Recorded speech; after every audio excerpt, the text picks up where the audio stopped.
పరిశుద్ధుడును నిత్య నివాసియునైన వాడు ఇలాగూ సెలవిచ్చుచున్నాడు. నేను మహోన్నతమైన పరిశుద్ధ స్థలములో నివసించువాడను అయినను వినయము గల వారి ప్రాణమును ఉజ్జీవింప చేయుటకును నలిగిన వారి ప్రాణమును ఉజ్జీవింప చేయుటకును వినయము గలవారి యొద్దను దీన మనస్సు కలవారి యొద్దను నివసించుచున్నాను. ప్రార్థన చేసుకుందాం. కృప కలిగిన తండ్రి, ప్రేమ కలిగిన మా ప్రభువా, మీ పరిశుద్ధ నామమునకు వందనాలు. జీవము కలిగిన మీ మాటలను బట్టి మిమ్మల్ని స్తుతిస్తున్నాం ప్రభువా. ఆయన ఈ వాక్యము మేము అర్థం చేసుకోవాలందుకు కావలసిన జ్ఞానమును మాకు అనుగ్రహించండి. పిలువబడిన మీ దాసుని మీ శిలువ చాటున మరుగుపరచండి. బలమైన సాధనముగా వాడుకొనండి. సాతాను అపవాదిని అంధకార శక్తులను బంధిస్తూ ఉన్నాం. ఎటువంటి ఆటంకములు లేకుండా ప్రభువా ఈ వాక్యమును మేము ధ్యానించుటకు మీ కృపను మాకు దయచేయమని, ప్రతి ఒక్కరికి వినగల చెవి, సిద్ధమైన మనస్సు, వాక్యమును భద్రపరుచుకుని హృదయమును అనుగ్రహించుమని మా ప్రభువును రక్షకుడు యేసయ్య అతి పరిశుద్ధ నామములో విన్నపములు అడిగి వేడుకుంటున్నాము తండ్రి, ఆమేన్. దేవుని గురించి మనం తెలుసుకున్నాం. దేవునికి ఉన్న పేర్లను కొన్ని తెలుసుకున్నాం. ఆయన ఎక్కడ నివసిస్తారో తెలుసుకున్నాం. కొన్ని ప్రశ్నలతోటి మనం పోయిన వారం ధ్యానాన్ని ముగించుకున్నాం. గొప్ప దేవుడు, మహాఘనుడు, మహోన్నతుడు, పరిశుద్ధుడు, నిత్య నివాసి, ఇటువంటి గొప్ప పేర్లు కలిగిన దేవుడు మహోన్నతమైన పరిశుద్ధ స్థలములలో నివసించు దేవుడు మన దగ్గర మనలో నివసించడానికి ఇష్టపడ్డాడు. ఎంత గొప్ప సంగతి!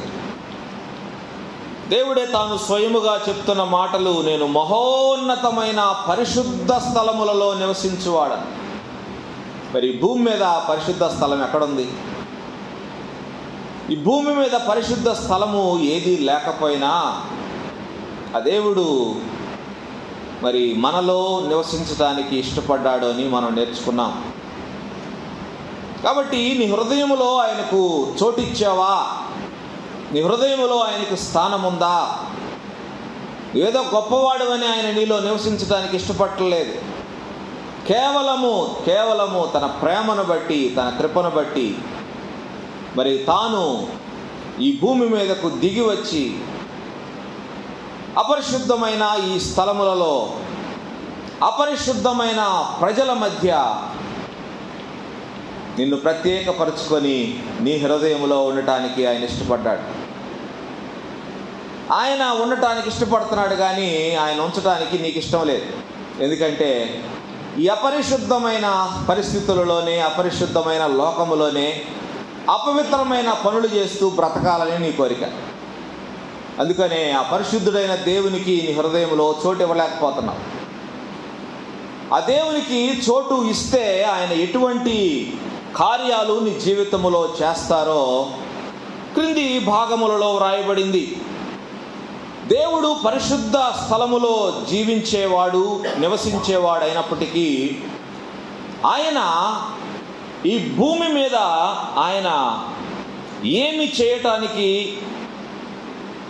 ఆయన నివసిస్తానని వాగ్దానం చేస్తున్నాడో కింద మాటలో వ్రాయబడింది. అయినను అనే మాట వ్రాశాడు. అయినను నేను అంత గొప్పవాడినైనా, అంత పరిశుద్ధ స్థలములో నివసించేవాడినైనా నేను ఎందుకు మీ దగ్గర నివసిస్తానని నేను వాగ్దానం చేస్తున్నానంటే, చూడండి 15వ వచనములో వ్రాయబడింది 2వ భాగములో, అయినను వినయము కలవారి ప్రాణమును ఉజ్జీవింపచేయుటకు, వినయము గలవారి ప్రాణమును ఉజ్జీవింపచేయుటకు, reviving the spirit of the lowly. Lowly అంటే వినయం అని తెలుగులో తర్జుమా చేయబడింది. రెండవది నలిగిన వారి ప్రాణమును ఉజ్జీవింపచేయుటకు. నలిగిన వారి ప్రాణం reviving the heart of the contrite అని రాశాడు ఇంగ్లీష్లో. వినయము గల వారి ప్రాణము, నలిగిన వారి ప్రాణం. ఎవరి ప్రాణమును ఉజ్జీవింపజేస్తాడు?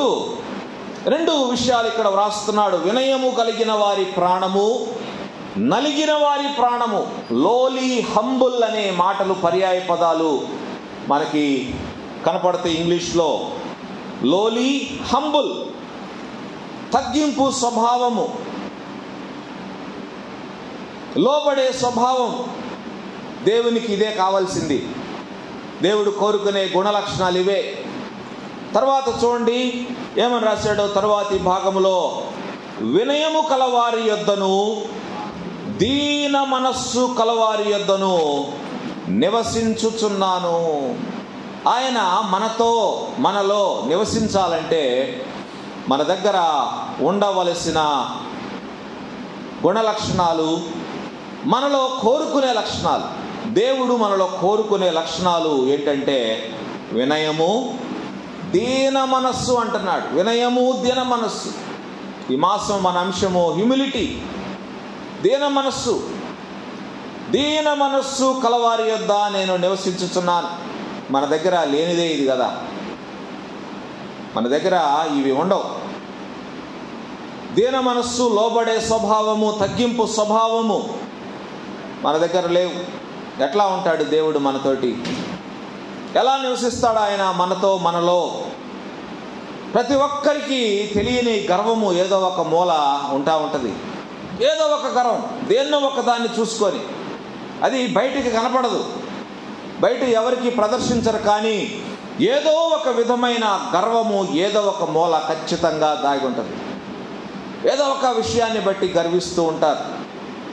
అది కొన్నిసార్లు వారి ప్రవర్తనలోనూ, మాటలలోనూ, వారి ఆలోచన విధానములోనూ, వారి చేతలలోనూ కనపడతా ఉంటుంది. ఏదో ఒక సమయాన బయటపడతా ఉంటుంది. కాబట్టి గర్వము దేవునికి నచ్చని విషయం అన్నమాట. దేవుడు ఆయన మాటల్లో చాలా చాలా క్లియర్గా ఉన్నారు. నేను నీతో నివసించాలంటే నిన్ను నీవు ఎంతో తగ్గించుకోవాలా. నేను నీలో నివసించాలంటే నువ్వు దీన మనస్సు కలిగి ఉండాలా. వాక్యం తెలియజేస్తా ఉంది, నాశనమునకు ముందు గర్వము నడచును. నాశనానికి ముందు గర్వము నడుస్తుందంట. ప్రధాన దూత అయిన లూసిఫర్ దేవుని సన్నిధిలో ఉండేవాడు, దేవుని స్తుతించేవాడు, దేవుని ఆరాధించేవాడు. అటువంటి ప్రధాన దూత స్థానములో, దేవుని స్తుతించే ఒక గొప్ప స్థానములో ఉన్న లూసిఫర్ పాతాళములో ఒక మూలకు పడద్రోయబడ్డాడని వ్రాసింది దేవుని వాక్యములో. ఎందుకు ఆ స్థితి కలిగింది అంటే, ఎందుకు? గర్వమును బట్టి. సాతాను అపవాది ప్రధాన దూతగా ఉన్నప్పుడు, దేవుని సన్నిధిలో ఉన్నప్పుడు ఆయన గర్వించినాడు. దేవుని స్థానమునకు వెళ్ళాలని కోరుకున్నాడు. అందును బట్టి పాతాళములో ఒక మూలకు పడద్రోయబడ్డాడని వాక్యము తెలియజేస్తాం. కొత్త నిబంధనలో హేరోదు మనకు కనపడతాడు. చూడండి, హేరోదు అపోస్తుల కార్యముల గ్రంథం 12వ అధ్యాయము 21 నుంచి 23 వచనాల్లో హేరోదు గురించి వ్రాయబడింది. హేరోదంట మంచి గొప్ప వస్త్రాలు ధరించి మరి ఆ రోజు మంచి ప్రసంగం చేస్తూ ఉన్నాడు. ఆయన ప్రసంగం చేస్తూ ఉన్నప్పుడు ప్రజలందరూ ఆయనని బాగా మరి హెచ్చించాలనుకున్నారో, ఘనపరచాలనుకున్నారో, మరి ఆయన్ని ఉబ్బించాలనుకున్నారో మనకు తెలియదు. కానీ ఏమన్నారంట, ఇది దైవ స్వరమే కానీ మానవ స్వరము ఎంత మాత్రము కాదన్నారంట. ఇది దైవ స్వరమే, దేవుడే మాట్లాడుతున్నాడయ్యా నీ ద్వారా అని ఆయనని బాగా ఎక్కిచ్చారు పైకి. 23వ వచనంలో రాశాడు, అతడు దేవుని మహిమ పరచనందున, అంటే వారు అన్న మాటలకి, వారు చెప్పిన మాటలకి లోపల గర్వించాడు. అది బయటకు కనపడిందో కనపడలేదా ఆ దినాన ప్రజలకు, కానీ లోపల అబ్బో నేను దేవుని మాటలు మాట్లాడుతున్నానని లోపల గర్వించినాడేమో. దేవుని మహిమ పరచనందున వెంటనే ఇన్స్టెంట్ అన్నమాట. Immediate effect. ఈ దినాల్లో ఆ ఎఫెక్ట్ లేదు. అందుకనే ప్రజలు ఇష్టానుసారమైన బ్రతుకులు బ్రతుకుతూ ఉన్నారు, ఇష్టానుసారంగా జీవిస్తూ ఉన్నారు, ఇష్టానుసారంగా ముందుకు వెళ్తూ ఉన్నారు. వాళ్ళకి ఏది కనపడటంలా. ఎందుకంటే ఇన్స్టెంట్ రిజల్ట్స్ లేవు కదా. అందుకనే మరి ఇక్కడ ఏం మాట్లాడాడు చూడండి. దేవుని మహిమపరచునందున వెంటనే ప్రభువు దూత అతని మొత్తెను కనుక పురుగులు పడి ప్రాణము విడిచెను. పురుగులు ఎన్ని రోజులకు పడతాయి? ఏదైనా చచ్చింది అనుకోండి, ఎన్ని రోజులకు పడతాయి? ఒక 3 రోజులకి పట్టొచ్చేమో. 3 రోజులకి శరీరం కొల్లటం ప్రారంభించినప్పుడు అప్పుడు పురుగులు ప్రారంభమవుతాయి. కానీ చూడండి, అతని మొత్తెను కనుక పురుగులు పడి ప్రాణము విడిచెను. ఇన్స్టెంట్గా. మరి ఎంత గొప్ప శిక్ష! గర్వము అనేది మనిషిని మరి ఇటువంటి స్థితిలోకి దిగదార్చుద్ది. గర్వము మనిషిని నాశనం చేస్తుంది. వాక్యము చాలా తేటగా వ్రాయబడింది. నాశనమునకు ముందు గర్వము నడచును. తగ్గించుకోవాలా. మనం కూడా తగ్గించుకోవాలా. మనల్ని మనం తగ్గించుకోవాలా. ఏముందో మన దగ్గర గర్వించుకోవడానికి, హెచ్చించుకోవడానికి, మన గురించి మనం గొప్పలు చెప్పుకోవటానికి ఏముంది మన దగ్గర? వాక్యము ఏమని చెప్తుందో చూడండి. యాకోబు పత్రిక 4వ అధ్యాయం 14వ వచనము. రేపు ఏమి సంభవించునో మీకు తెలియదు. You don't know what is going to happen tomorrow. రేపు ఏమి సంభవించునో మీకు తెలియదు. మీ జీవము ఏ పాటిది. మీరు కొంతసేపు కనపడి అంతలో మాయమైపోవు ఆవిరి వంటి వారే. మీ జీవము ఏ పాటిది? మన జీవము ఏ పాటిది? బైబిల్ గ్రంథంలో అనేక వస్తువులతోటి దేవుడు మన జీవాన్ని పోల్చినాడు. మన జీవము నీటి ఆవిరి వంటిదని భక్తుడు అంటున్నాడు. ఇంకో భక్తుడు గడ్డి పూల వంటిది అంటాడు. గడ్డి పూలు ఉదయాన్నే చక్కగా అందంగా కనపడతాయి, తర్వాత సాయంత్రానికి మాడిపోతాయి. వాటి అందము ఎటుపోతుందో తెలియదు. మీ జీవము ఆవిరి వంటిది. అలాగే మాయమైపోయే ఆవిరి వంటిది అంటున్నాడు. మాయమైపోయే ఆవిరి కొంచెం సేపే కనపడుతుంది. కింద వేడినంత వరకే ఆవిరి కనపడుతుంది. తర్వాత వేడి తగ్గిపోతే ఆవిరి మాయమైపోతుంది. అటువంటి జీవితం మనది. ఎందుకు గర్వం? మనకి తగ్గించుకోవాలా. తనను తాను తగ్గించుకొనివాడు హెచ్చించబడును. తనను తాను హెచ్చించుకొనివాడు తగ్గించబడును. దేవుడు హెచ్చించడానికి సమయం ఉంది. దేవుడు ఎప్పుడు హెచ్చిస్తారు అంటే చూడండి, పేతురు భక్తుడు రాసిన మొదటి పత్రిక 5వ అధ్యాయము 6వ వచనంలో రాసినాడు. దేవుడు తగిన సమయమందు మిమ్మును హెచ్చించునట్లు ఆయన బలిష్టమైన చేతి క్రింద దీన మనస్కులై ఉండుడి. ఎప్పుడంట ఆయన హెచ్చించేది మనల్ని? తగిన సమయములో. వాక్యం అందుకే తెలియజేస్తా ఉంది, ప్రతి దానికి సమయం కలదు. There is a time for everything. ప్రతి దానికి సమయం ఉంది. మన జీవితంలో జరగవలసిన ప్రతి దానికి ఒక సమయం ఉంది. దేవుడు కూడా అంటున్నాడు, తగిన సమయములో ఆయన హెచ్చిస్తాడు అంటున్నాడు. గర్వం అనేది సాతాను లక్షణం. హెచ్చించుకోవడం అనేది సాతాను గుణం. మానవ మాత్రులముగా మనం ఎంతో తగ్గి ఉండవలసిన వారం, ఎంతో దీన మనస్సు కలిగి ఉండవలసిన వారం. హెచ్చించుకోవడానికి మన దగ్గర ఏమీ లేదు. మత్తయి సువార్త 11వ అధ్యాయము 29వ వచనములో యేసయ్య గుణమేంటో వ్రాయబడింది. యేసయ్య గుణము చూడండి. మత్తయి 11:29లో యేసయ్య అంటున్నాడు, నేను సాత్వికుడను దీన మనస్సు కలవాడను కనుక మీ మీద నా కాడి ఎత్తుకొని నా యొద్ద నేర్చుకొనుడి. ఏంటి యేసయ్య మనస్సు? సాత్వికుడంట, దీన మనస్సు కలిగిన వాడంట. ఆయన దగ్గర మనం నేర్చుకోవాలండి. సాతాను దగ్గర మనం నేర్చుకోకూడదు. గర్వం మనలో ఉందంటే మనం సాతాను దగ్గర ట్యూషన్కి పోతున్నామని అర్థం. దేవుని దగ్గరికి వెళ్ళాలి మనం ట్యూషన్కి ప్రతిరోజు. మన పిల్లలకి ఎందుకు స్కూల్కి పాపం అన్ని గంటలు స్కూల్లో ఉండొచ్చినా మళ్ళీ ట్యూషన్కి పంపిస్తాం.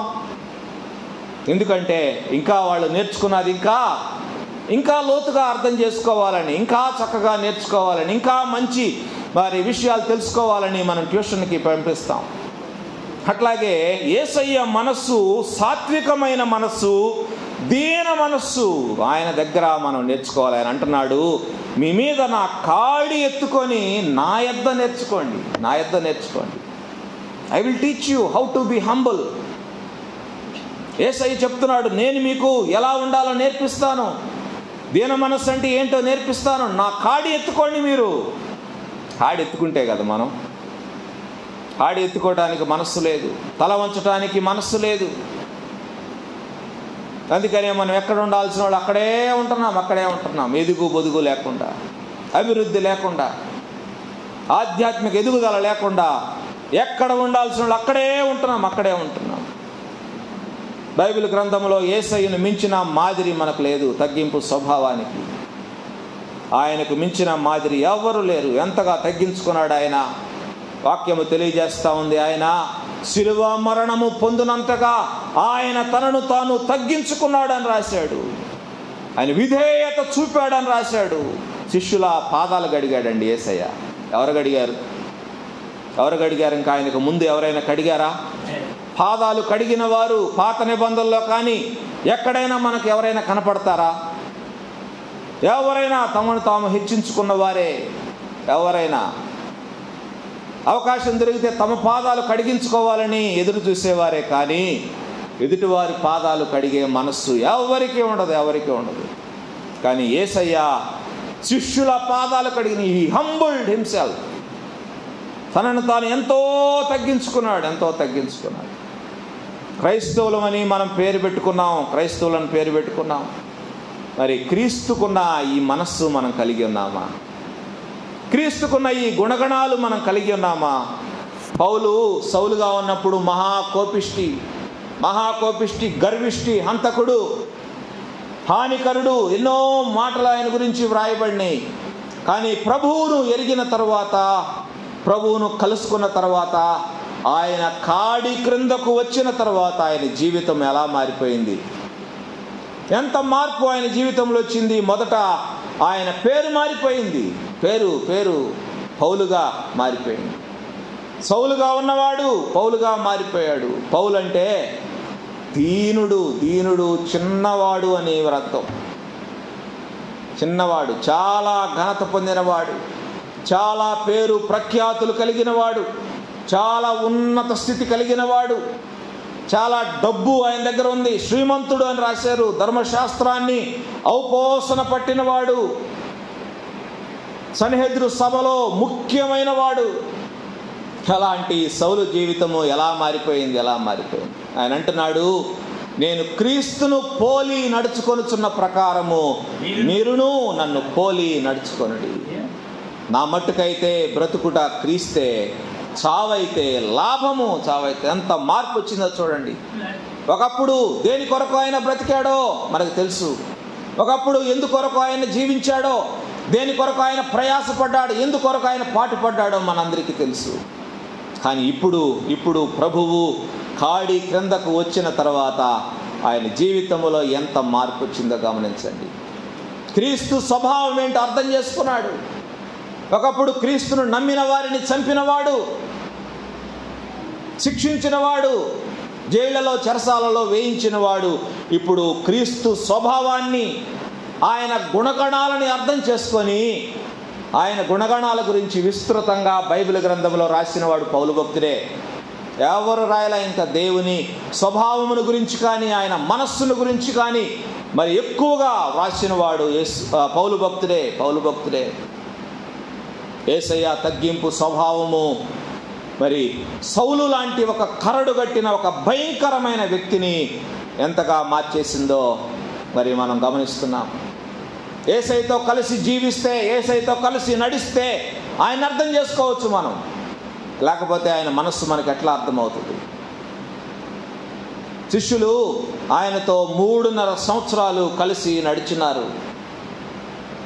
యేసయ్య ఒకానొక సందర్భంలో శిష్యులను అడిగాడు, నేను ఎవరినని ప్రజలు అనుకుంటున్నారు అని శిష్యులను అడిగితే ఆయన వాళ్ళందరూ అంటున్నారు, అయ్యా కొందరు బాప్తిస్మిచ్చి యోహాన్ అంటున్నారు, కొందరైతే మరి ఏలియా అంటున్నారు, కొందరైతే ఇర్మియా అంటున్నారు, కొందరైతే ప్రవక్తలలో ఒక వ్యక్తి అయి ఉండొచ్చు అంటున్నారు అని అంటే యేసయ్య వాళ్ళని అడిగాడు, మీరైతే నేను ఎవరిని అనుకుంటున్నారు, నన్ను ఎవరని మీరు అనుకుంటున్నారంటే పేతురు అంటున్నాడు వాళ్ళందరి పక్షంగా, నీవు సజీవుడకు దేవుని కుమారుడైన క్రీస్తువు అంటున్నాడు.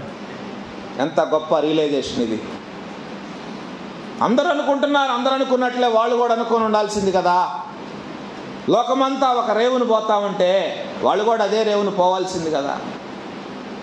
కానీ యేసయ్యతో వారు కలిసి నడుస్తూ ఉన్నారు, యేసయ్యతో కలిసి బ్రతుకుతూ ఉన్నారు, యేసయ్య మాటలు వింటూ ఉన్నారు, యేసయ్య జీవితాన్ని వారు గమనిస్తున్నారు, యేసయ్య మాటలలో ఉన్న సత్యాన్ని వాళ్ళు తెలుసుకుంటా ఉన్నారు, యేసయ్య స్వభావాన్ని వాళ్ళు దగ్గరగా పరిశీలన చేస్తున్నారు. అందుకనే నీవు సజీవుడవగు దేవుని కుమారుడైన క్రీస్తువు అంటున్నారు. నువ్వు క్రైస్తవునిగా మారి క్రైస్తవురాలిగా మారి ఎన్ని సంవత్సరాలు అయింది? ఎంతకాలం నుండి నీవు క్రీస్తుని వెంబడిస్తున్నావు? నీ జీవితంలో ఏదైనా మార్పు ఉందా? ప్రభువును అర్థం చేసుకోగలుగుతున్నావా? యేసయ్య ఎవరో తెలుసుకున్నావా? యేసయ్య మనస్సును అర్థం చేసుకున్నావా? పౌలు భక్తుడు అంటాడు, క్రీస్తు యేసునకు కలిగిన ఈ మనస్సు మీరును కలిగి ఉండండి, మీరును కలిగి ఉండండి. సౌలు జీవితం మారిపోయింది. క్రీస్తును ధరించుకున్న తర్వాత, క్రీస్తును వెంబడించి ఆయన జీవితాన్ని మార్చుకున్న తర్వాత పౌలు భక్తుడు అంటున్నాడు, నేను పాపులలో ప్రధానుడను, పరిశుద్ధులందరిలో అత్యల్పుడను. అత్యల్పుడను, ఇదండి తగ్గింపు స్వభావం అంటే. ఇది తగ్గింపు స్వభావం. క్రీస్తు స్వరూపము మనలో ఏర్పడాలి.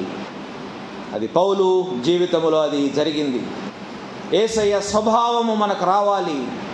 యేసయ్య కలిగిన మనస్సు మనం కలిగి ఉండాలి. క్రిస్టియన్స్ అని చెప్పుకుంటే సరిపోదు, పేరుకు తగినట్లుగా మనం జీవించాలి. పేరుకు తగినట్లుగా మనం జీవించాలి. దావీదు భక్తుడు రాజైన తర్వాత కొంచెం ఆయనకి గర్వం వచ్చిందంట. ఏమైనా చేయొచ్చు అనుకున్నాడు, అంతా నా ఇష్టం అనుకున్నాడో ఏమో, చేయరాని తప్పులు చేసేసాడు. వ్యభిచారం చేశాడు, నరహత్య చేశాడు. చాలా ఘోరం, చాలా ఘోరం, భయంకరమైన పాపాలు, క్షమించరాని పాపాలు. కానీ దేవుడు హెచ్చరించిన వెంటనే ఏం చేశాడు దావీదు? ఏం చేశాడు? విరిగి నలిగిన హృదయముతో దేవుని పాదాలపై పడ్డాడు. ప్రభువా, దేవా, తప్పు చేశాను, నన్ను క్షమించండి. ఆయన రాస్తాడు, దేవా, విరిగి నలిగిన హృదయమును నీవు అలక్ష్యము చేయవు. ఆయనకు తెలుసు, విరిగి నలిగిన హృదయాన్ని దేవుడు ఎన్నడూ అలక్ష్యం చేయడు. పశ్చాత్తాప హృదయాన్ని దేవుడు ఎన్నడూ అలక్ష్యం చేయడు. దావీదు దగ్గర మనం నేర్చుకోగలిగిన మంచి గుణం ఏంటంటే రిపెంటెన్స్. చేసిన తప్పును ఒప్పుకోవాలా, దేవుని దగ్గర పశ్చాత్తాపడాలా, దేవుని పాదాలపై పడాలా. తప్పుని కప్పిపుచ్చుకోకూడదు, దోషములు కప్పిపుచ్చుకోకూడదు. దోషాలను కప్పుకుంటే నష్టం, మనకి దోషాలు కప్పుకుంటే నష్టం. యెషయా గ్రంథం 66వ అధ్యాయం 2వ వచనంలో, ఎవరు దీనులై నలిగిన హృదయము కలవారై నా మాట విని వణకుచుండునో వారినే నేను దృష్టించుచున్నాను. వాటిలో అండర్లైన్ చేసుకోండి. ఇవన్నీ మనం కలిగి ఉండవలసిన లక్షణాలు, మనం కలిగి ఉండవలసిన స్వభావం, మనం జీవించవలసిన జీవితము. తప్పులు ఎవరు చేయరు తప్పులు? మానవ మాత్రులందరూ తప్పులు చేస్తారు. అందరూ జారిపోయేవారే, అందరూ పడిపోయేవారే. ఏదో ఒక బలహీనమైన క్షణం వస్తుంది. ఆ బలహీనమైన క్షణంలో ప్రతి ఒక్కరూ జారిపోతారు. ఎవరు పర్ఫెక్ట్ కాదు, ఎవరు మరి ఈ లోకంలో నీతిమంతులు అని మనం చెప్పడానికి అర్హులు కాదు. బైబిలే తెలియజేస్తాం, నీతిమంతుడు లేడు, ఒక్కడునూ లేడు, అందరూ పాపం చేసిన వాళ్ళే. ఈరోజుకి పాపము చేస్తున్న వారమే. ప్రభువుని నమ్ముకున్నాము, అది ఒక పక్క ఉన్నప్పటికీ రెండో పక్క ఏదో ఒక సమయంలో ఏదో ఒక రీతిగా దేవుని మనస్సును గాయపరుస్తున్న వారమే మనమందరము దేవుణ్ణి బాధ పెడుతూ ఉన్నవారు. కాబట్టి మనం ప్రభు వద్దకి వచ్చినప్పుడు ఎలా రావాలంట? విరిగి నలిగిన హృదయముతో రావాలా. విరిగి నలిగిన హృదయముతో. దేవుడు విరిగి నలిగిన హృదయాన్ని అలక్ష్యము చేయడు అంటున్నాడు. దీన మనస్సు కలిగిన వారమై ప్రభు వద్దకు రావాలి. 34వ సంకీర్తన 18వ వచనములో చక్కని మాట వ్రాయబడింది, గమనించండి. 34వ సంకీర్తన 18వ వచనము, విరిగిన హృదయము కలవారికి యెహోవా ఆసన్నుడు, నలిగిన మనస్సు కలవారిని ఆయన రక్షించును. చూడండి, ఈ మాటలు మనకి ఎన్నిసార్లు రిపీట్ అవుతా ఉన్నాయో గమనించండి. విరిగిన హృదయము, నలిగిన మనస్సు. విరిగిన హృదయము, నలిగిన మనస్సు దేవునికి ఇష్టమైనవి. అందుకనే మరి ఇన్నిసార్లు ఈ మాట మనకి రిపీటెడ్గా మనకు కనపడతాము.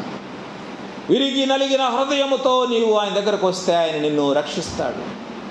ఆయన ఎంత దూరంలో ఉన్నాడంట? విరిగిన హృదయము గలవారికి యెహోవా ఆసన్నుడు. He is so close to us. ఎవరైతే అటువంటి హృదయము కలిగి ఉండటానికి మరి తీర్మానం చేసుకుంటారో, ఎవరైతే తన మనస్సు మార్చుకోవటానికి తీర్మానం చేసుకుంటారో, ఎవరైతే తాను చేసిన పొరపాటును సరిదిద్దుకోవటానికి ఇష్టపడతారో, ఎవరైతే తాను చేసిన పాపమును బట్టి పశ్చాత్తాపడతారో, ప్రాయశ్చిత్తము కావాలని కోరుకుంటారో, వారికి యెహోవా ఆసన్నుడు. He is very close to them. ఎందుకు వారికి అంత దగ్గరగా ఉన్నాడంట? వారిని క్షమించటానికి.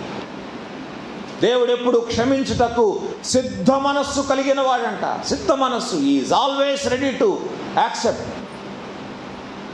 మనం ఎటువంటి వారమైనా, ఎంత ఘోరమైన తప్పు చేసిన వారమైనా ఆయన మనల్ని మరలా క్షమించి హత్తుకోవటానికి ఆయన ఎప్పుడు సిద్ధమే.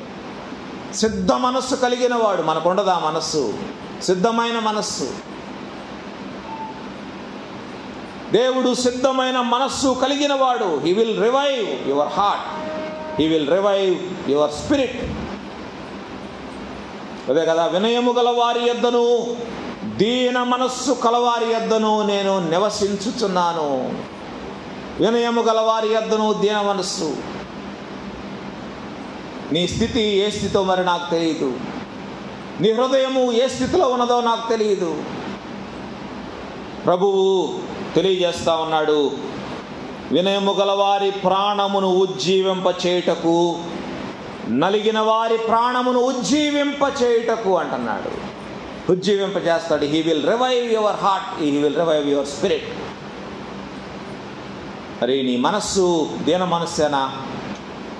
ప్రభువును కలిగిన మనస్సు నీవు కలిగి ఉన్నావా? ఈ ఉదయకాలం దేవుని వద్ద నువ్వు ఆయన వద్దకు వచ్చి ఆయన పాదములపై పడి, ప్రభువా నేను పొరపాటు చేశాను, నేను తప్పు చేశాను, నేను ఫలాని విధంగా నిన్ను గాయపరిచాను, బాధ పెట్టానని ఒప్పుకునే స్థితి నీకుందా?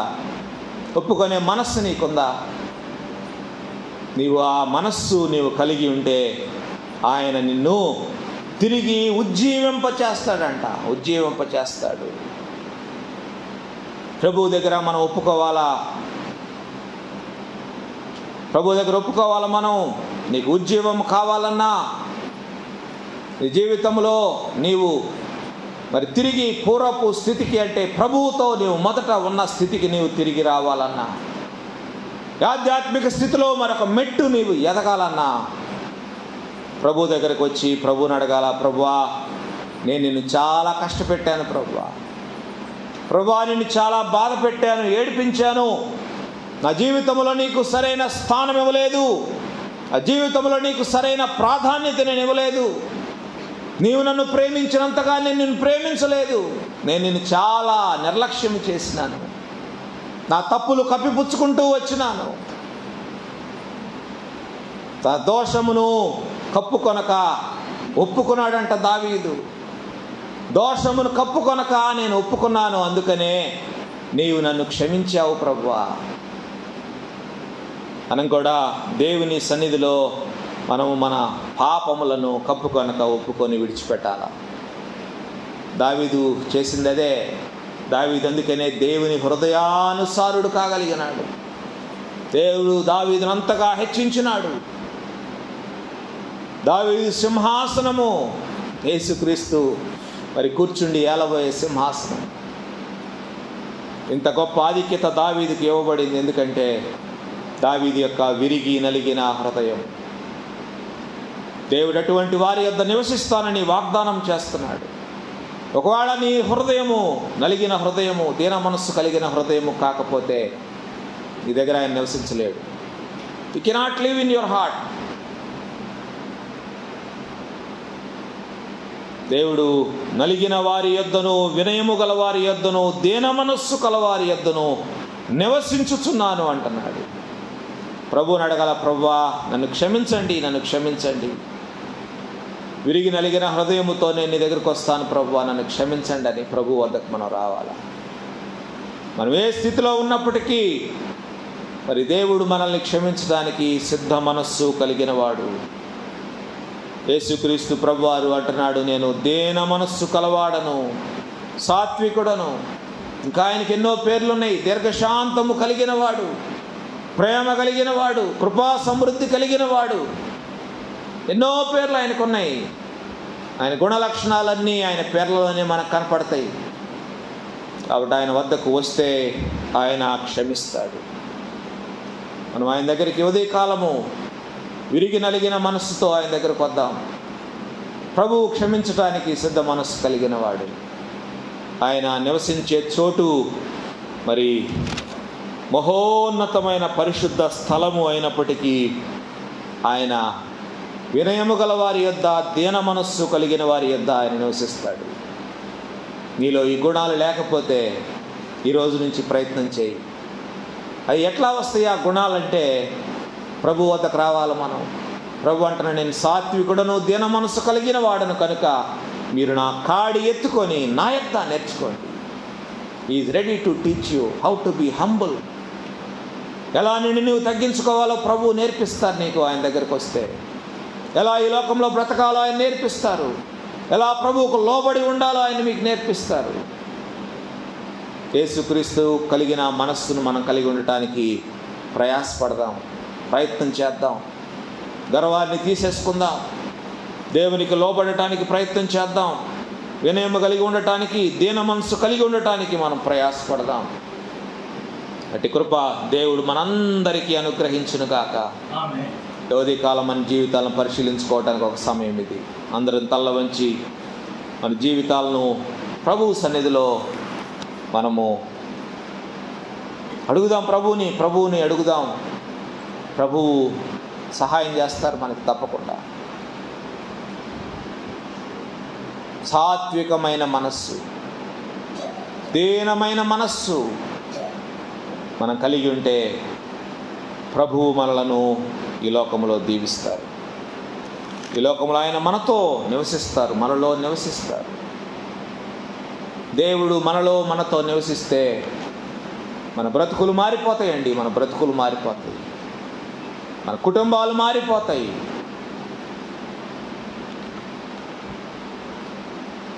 సౌలును మార్చిన దేవుడు నిన్ను నన్ను మార్చలేడా? ఎంతో కఠినమైన వారిని, భయంకరులైన వారిని, హంతకులైన వారిని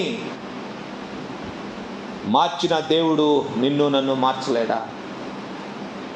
ఈ ఉదయకాలం ప్రభువుని అడుగుదాం. ప్రభువా, దీన మనస్సు కలిగి, నలిగిన మనస్సు కలిగి నేను మీ వద్దకు వస్తున్నాను. నన్ను క్షమించండి, నన్ను స్వీకరించండి. అన్నాడు చిన్న కుమారుడు గర్వించాడో ఏమో, నా ఇష్టం వచ్చినట్టు నేను బ్రతుకుతాను, తండ్రి దగ్గర ఆస్తి అంతా తీసుకొని వెళ్ళిపోయాడు. కానీ ఒకానొక దినాన తండ్రిని జ్ఞాపకం చేసుకున్నాడు. తన స్థితిని గుర్తించినాడు. తన దీన స్థితిలో ప్రభు దేవుణ్ణి, తండ్రిని జ్ఞాపకం చేసుకొని మరి ఎంతో దీన మనస్సుతోటి తిరిగి వచ్చాడు. క్షమించమని తండ్రిని అడుగుదాం అనుకున్నాడు. కానీ ఆ తండ్రి ముందే క్షమించేశాడు. ఎందుకంటే మన మనస్సులో ఆలోచన ఉంటే చాలు, దేవుడు క్షమించడానికి ఆయన ఎప్పుడు సిద్ధంగా ఉంటాడు. ఆ తండ్రి ఆ కుమారుణ్ణి హత్తుకొని ప్రశస్త వస్త్రం ఆయనకి తొడిగించి, బంగారు ఉంగరము పెట్టించి, చెప్పులు తొడిగించి ఆయనకు ఎంతో ఘనతను తన ప్రజలందరి ముందు ఇచ్చాడు. అలాగే ఉదయకాలము నీవు తిరిగి ఆయన వద్దకు వస్తే నిన్ను కూడా ఆయన క్షమించి హత్తుకొని నీ కూడా ప్రశస్త వస్త్రము ధరింపజేసి అధికారమును నీ చేతిలో పెడతాడు. ఉన్నత స్థితికి ఆయన హెచ్చిస్తాడు.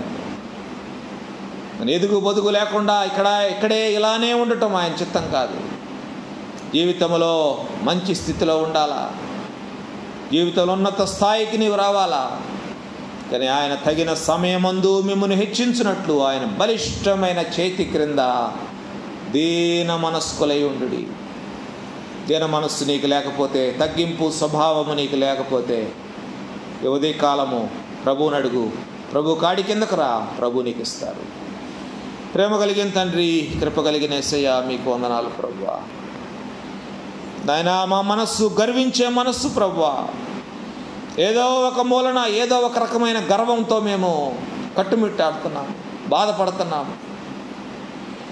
నా నాశనమునకు ముందు గర్వము నడుచునని మీరు సెలవిచ్చారు అయ్యా. ఎన్నోసార్లు మా గర్వము మమ్మల్ని పడద్రోస్తూ ఉంది. ఎన్నోసార్లు మేము హెచ్చించబడాలనుకుంటున్నాం, కానీ మేము తగ్గించబడతా ఉన్నాము. అయినా మీ వాక్యమును మేము అర్థం చేసుకొని, వాక్యమును మా హృదయములో భద్రము చేసుకొని, ఆయన వాక్య ప్రకారము మేము జీవించు వారముగా ఉండటకు మీ కృపను మాకందరికీ అనుగ్రహించండి. మాలో ఉన్న గర్వపు స్వభావమును తీసివేయండి ప్రభువా. మీకు కలిగిన మనస్సును మేము కలిగి ఉండటానికి మాకు సహాయం చేయండి. ఇక్కడున్న మేమందరం ప్రభువా మీ కాడి క్రిందకు వచ్చి అయినా మీ దగ్గర మేము నేర్చుకొనటానికి మీ కృపను మాకు ప్రసాదించండి ప్రభువా. అయినా దీన మనస్సు కలవారి యొద్ద, సాత్వికుల యొద్ద, వినయము గలవారి యొద్ద మీరు నివసిస్తానని వాగ్దానం చేస్తున్నారు. అయినా మాలో స్వభావము లేకపోతే మా దగ్గర ఎలా నివసిస్తారు నాయన? అయినా మేము ఆ స్వభావములు కలిగి ఉండటకు మాకు సహాయము చేయండి. ఇక్కడున్న ప్రతి ఒక్క వ్యక్తిని నాయన మీ ఆత్మతో నింపండి. ఇంకా మీకు లోబడక వెనుక తీస్తున్న వారి కొరకు మేము ప్రార్థిస్తూ ఉన్నాం. అయినా వారితో మీరు మాట్లాడండి, వారిని దర్శించండి, వారిని మీ వైపు ఆకర్షించుకోనండి ప్రభువా. దినములు బహు చెడ్డవిగా ఉన్నాయి, కాలము బహు సమీపముగా ఉన్నాయి. మీరు వచ్చే టైము దగ్గరకు వచ్చింది. అయినా లోకంలో పరిస్థితులు నాయన మాకు అదే సూచనలు మాకు ఇస్తూ ఉంది. కనుక మేము బహు జాగ్రత్త కలిగిన వారమై మీరు ఆకడ కొరకు సిద్ధపడు కృపను, భాగ్యమును మాకందరికీ అనుగ్రహించమని వేడుకుంటున్నాం. మా జీవితాలను పరిశీలించుకోవడానికి మాకు అవకాశం అనుగ్రహించండి. మా కుటుంబాలను బాగు చేసుకోవడానికి మాకు అవకాశం దయచేయండి. అయినా మీ కాడి క్రింద మేము దీన మనస్కులముగా ఉండటానికి మీ కృపను మాకందరికీ దయచేయమని వేడుకుంటూ, మమ్మల్ని అందరినీ మీ చేతులకు అప్పగించుకుంటూ యేసయ్య అతి పరిశుద్ధ నామములో విన్నపములు అడిగి వేడుకుంటున్నాము తండ్రి. ఆమేన్.